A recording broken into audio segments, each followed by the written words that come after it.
बार की बात है, भगवान गणेश बाल रूप में चुटकी भर चावल और चम्मच में दूध लेकर पृथ्वी लोक में भ्रमण के लिए निकले। वो सबको अपनी खीर बनाने को कहते हुए जा रहे थे। मेरे पास ही दूध और चावल है, कोई मेरे लिए क्या खीर बना देगा? ऐसे ही वो कहते जा रहे थे, पर सबने उनकी बात को अनदेखा किया और तो कुछ लोगों ने उनका मजाक भी बनाया। अरे ये बालक तो नासमझ सा दिखाई पड़ता है। हाँ भाई, सही कह रहे हो। देखो ना, एक चम्मच में दूध लेकर और एक हाथ में चावल लेकर घूम रहा है। भला इसकी खीर कैसे बनेगी? ऐसे ही वो एक गांव से दूसरे गांव घूमने लगा, पर किसी ने भी उनकी बात नहीं सुनी। सुबह से शाम होने को आ गई थी। इसी दौरान एक गरीब बुढ़िया ने उस बालक को देखा। वो औरत बहुत ही अच्छे दिल की थी। उसने कहा, लाओ बेटा, मुझे दो सामान, मैं तेरी खीर बना देती हूँ। ठीक है माई, आप बर्तन ले आओ। बुढ़िया घर के अंदर गई और एक कटोरी लेकर बाहर आई, पर बालक ने कहा, नहीं अम्मा, इस कटोरी से क्या होगा, बड़ा बर्तन लाओ। लेकिन बेटे, इस कटोरी में तो ये आ जाएगा।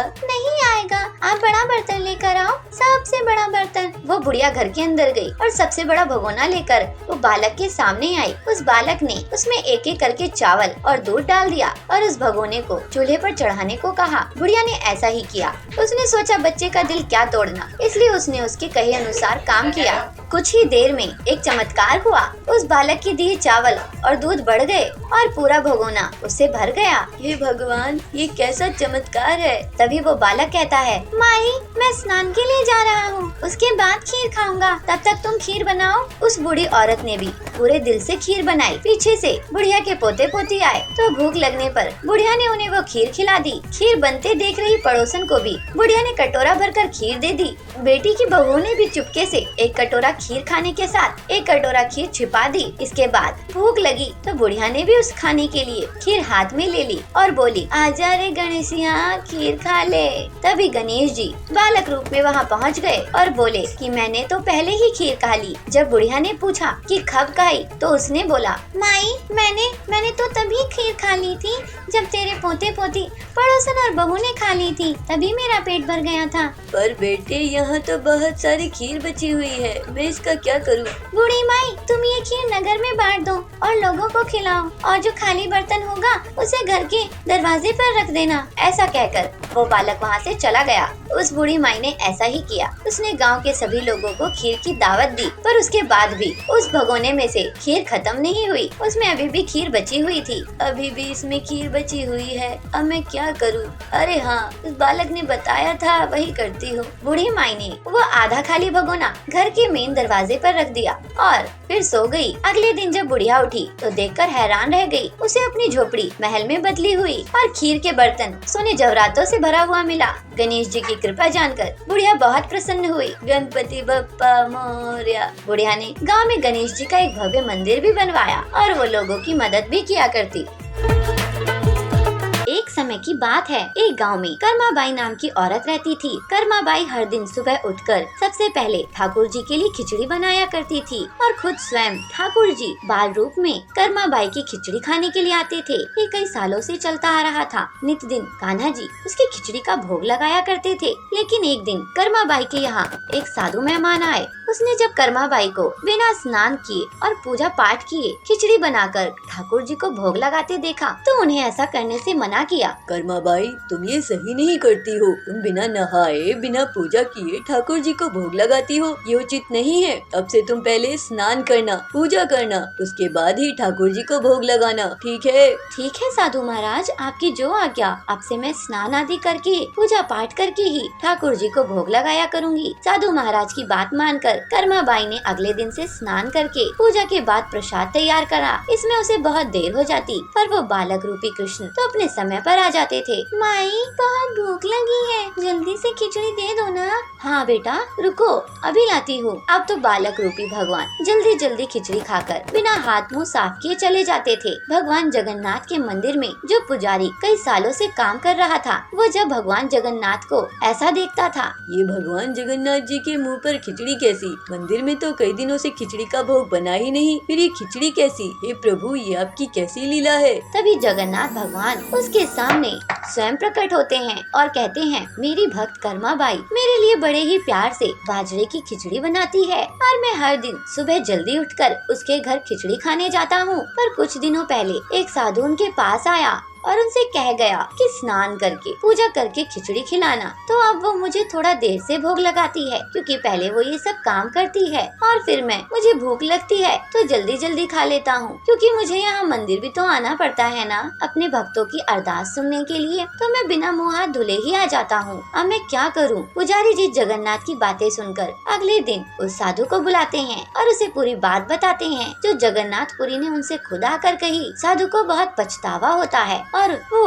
कर्मा बाई से क्षमा याचना करने के लिए के घर पहुंच जाता है। हे कर्मा बाई, तुम तो श्री कृष्ण की प्रिय और परम भक्त हो। तुम्हारे लिए किसी नियम आदि की जरूरत नहीं। तुम अपने प्रेम से जिस तरह हमेशा बिना स्नान किए ही ठाकुर जी के लिए खिचड़ी बनाती थी, वैसे ही बनाना। ठीक है साधु महाराज, अब मैं पहले की ही तरह सुबह उठकर पहले ठाकुर जी के लिए भोग बनाया करूंगी। अब हर रोज कर्मा बाई सुबह जल्दी उठती और खिचड़ी बनाती, फिर जगन्नाथ और उस बालक को खाने को देती। यही सिलसिला कई सालों तक चलता रहा। कान्हा जी बालक का रूप धारण करके उसके घर आते, खिचड़ी खाते और फिर चले जाते।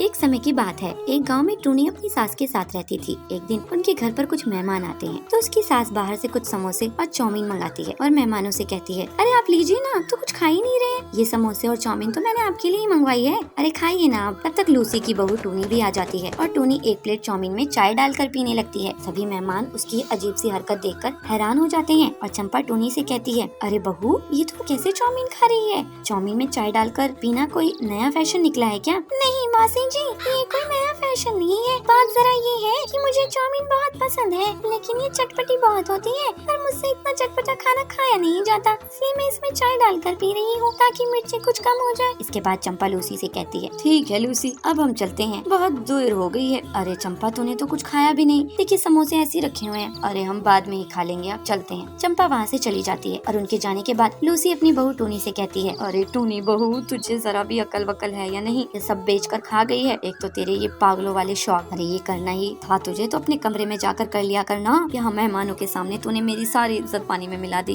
अरे माँ जी, आप तो जानती है ना मुझे गीली चाउमीन कितनी पसंद है। ऐसे ही एक दिन टूनी का पति कालू टूनी से कहता है, टूनी, कल मेरे एक दोस्त का जन्मदिन है और उसने तुम्हें और मुझे पार्टी में इनवाइट किया है। कल तुम तैयार रहना, हम दोनों साथ चलेंगे। ठीक है जी। अगले दिन टूनी तैयार हो जाती है और टूनी और कालू दोनों तैयार होकर अपने दोस्त चंपक की पार्टी में जाते हैं, जहाँ टूनी एक वेटर से कहती है, वेटर, मेरे लिए 2 प्लेट चाउमीन लेकर आना और हाँ, 2 गिलास कोल्ड ड्रिंक भी। वेटर ऐसा ही करता है और टूनी उसके बाद वही हरकत करती है जो उसे नहीं करनी चाहिए थी। वो उन चाउमीन की प्लेट में वो कोल्ड ड्रिंक डालकर पीने लगती है। वहाँ मौजूद सभी मेहमान टूनी की इस अजीब सी हरकत को देखकर उस पर हंसने लगते हैं और उसे पागल बताते हैं। तभी कालू टूनी के पास आता है और जब वो ये सब देखता है तो बहुत गुस्सा हो जाता है। ये सब क्या है टूनी? तुम अपनी आदत से कब आ जाओगी? यहाँ सब तुम्हें देखकर हंस रहे हैं और तुम्हारा मजाक बना रहे हैं और तुम यहाँ धड़ल्ले से चाउमीन में कोल्ड ड्रिंक डालकर पी रही हो। अरे अपनी इज्जत का ख्याल तो है नहीं तुम्हें, कम से कम मेरी इज्जत का ही ख्याल रख लिया करो।